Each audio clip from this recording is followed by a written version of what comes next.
जिन्ना house हमला case में इंसदादे दहशतगर्दी अदालत ने चेयरमैन पीटीआई की गिरफ्तारी और तफ्तीश की इजाज़त दी थी। इस्लामाबाद की अदालत में डीआईजी इन्वेस्टिगेशन ने दरख्वास्त दायर की थी।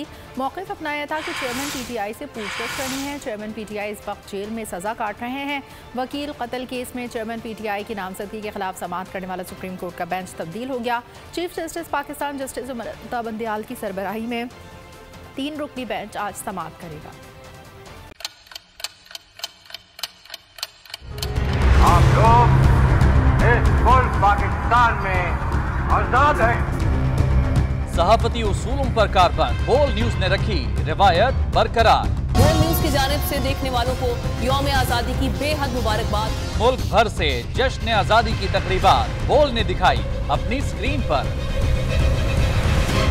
पाकिस्तान के 76वें यौम आजादी का जश्न बोल ने सुनाई पाकिस्तान जिंदाबाद के नारों की गूंज।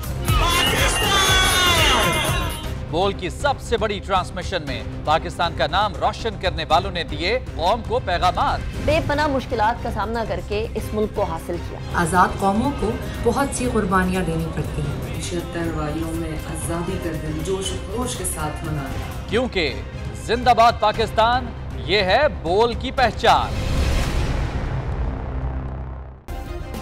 सब्सक्राइब करें और बेल दबाएं ताकि कोई खबर रह न जाए।